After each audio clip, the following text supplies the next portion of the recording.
Here's a question. What if I told you that one of the most famous moments in human history, a scene that was painted by Leonardo da Vinci, reenacted in 1,000 churches, referenced in movies and books and everyday speech, what if I told you that most of us have been picturing it almost completely wrong? Not the people, not the room. Something deeper than that. We've been missing what was actually happening in that room. We've been hearing the words, but not the music underneath them. Because the people at that table were not hearing brand new words for the first time. They were hearing something ancient, something they'd done every single year of their lives, suddenly take a turn none of them saw coming. And when you understand what they already knew, the whole scene comes alive. Welcome to Now It Makes Sense. I'm Dr. William Attaway. This is the show where we step back into the ancient world of the Bible, where the Bible came from, so that what these texts meant then finally makes sense now. No background required, no prior faith assumed, just honest questions and a story richer than you were told. So let's talk about the Last Supper. Here's the first thing that changes everything. And a lot of people have never been told this. The Last Supper was a Passover meal. That's not a minor footnote. That's the key to the whole room. In the Gospels of Matthew, Mark, and Luke, Jesus and his disciples gather in an upstairs room in Jerusalem to celebrate Passover, the oldest, most important festival in the Jewish year. So to understand what's happening at that table, you have to understand what Passover is. Let me take you back even farther, about 1,200 years before that night. The story of Passover is the story at the heart of Jewish identity. The people of Israel were slaves in Egypt for generations. And the book of Exodus tells how God brought them out through a series of plagues that fell on Egypt, ending with the most terrible one of all. On that final night, each family was told to take a lamb, a perfect lamb, no defects, to kill it and to put its blood on the door frames of their houses. And the angel of death would pass over every home that was marked by the blood of the lamb. That's where the name comes from. Passover. Death passing over.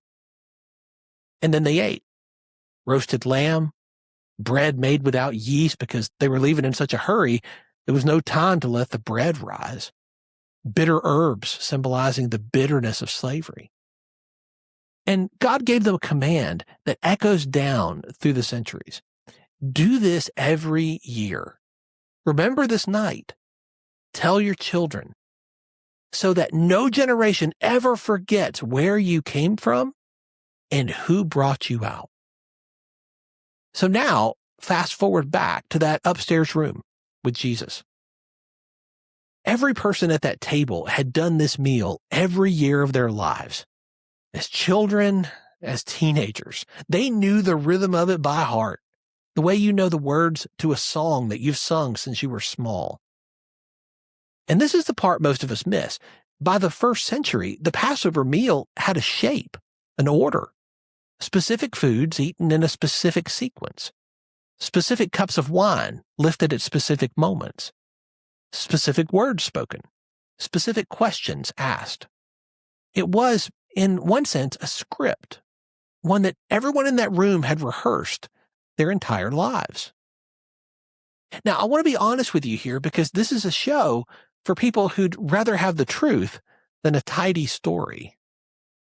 The fully detailed Passover ceremony that Jewish families practice today, the formal Seder, with its written order of service, much of that took shape in the centuries after Jesus, especially after the Jerusalem temple was destroyed in the year 70.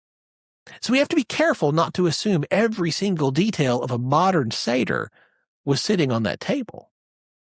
But the core was absolutely there.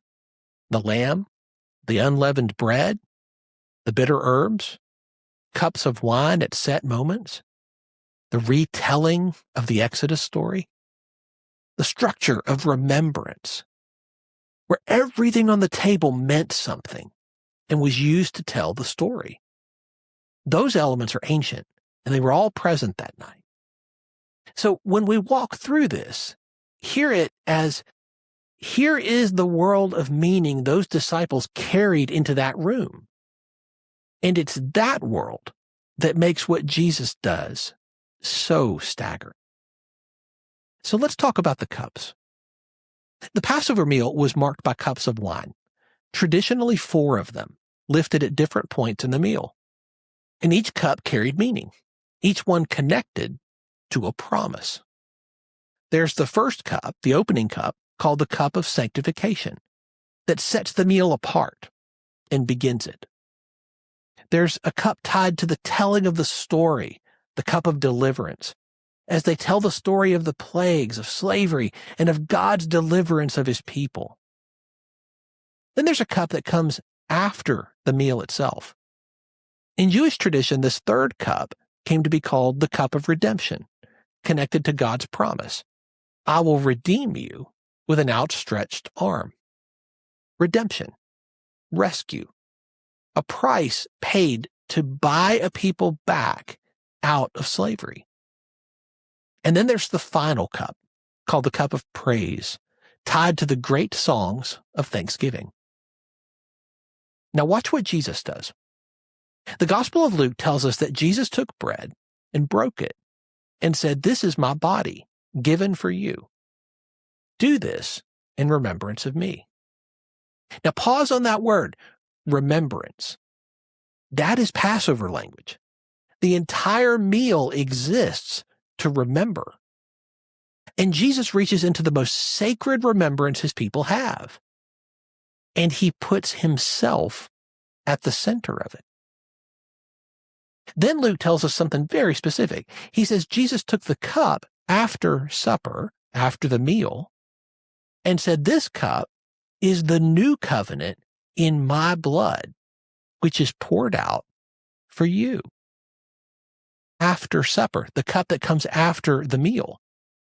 Many scholars believe this is the third cup, the cup of redemption. Now let that land.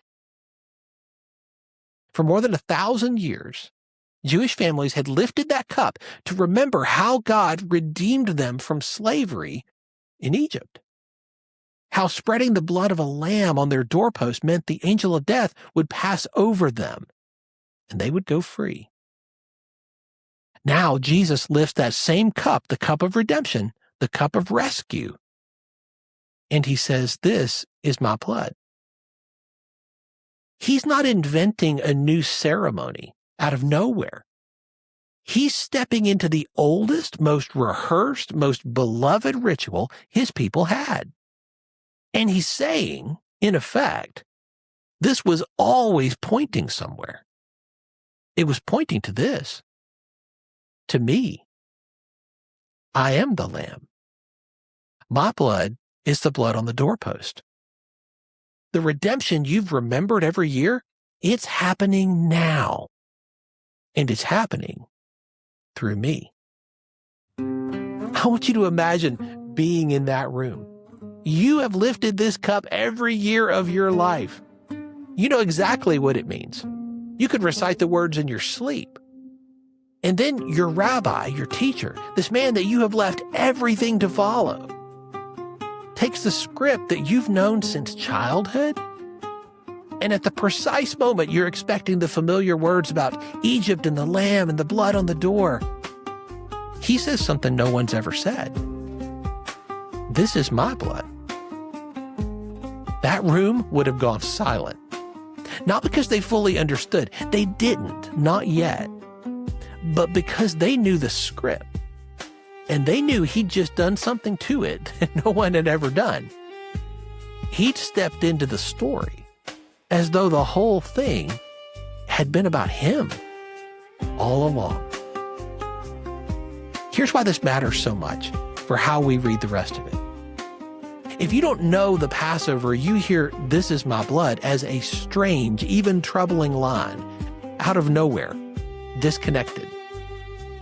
But if you know what that cup was, if you know the 1,000-year weight that it carried, the lamb, the doorpost, the rescue from slavery, the promise to redeem, then you realize Jesus is making one of the boldest claims a human being has ever made.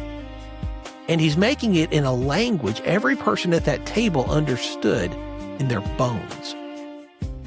He's not adding a footnote to Passover. He's claiming to be its fulfillment. Now, you might believe that claim, or you might not. That's not the point of today. The point is simply this: you cannot even understand what is being claimed until you know what the original audience already knew. They didn't need it explained. The meaning was in the air they breathed. The cup, the bread, the timing, the remembrance, all of it was loaded with meaning before Jesus said a single word. And he reached into that loaded moment and he turned it.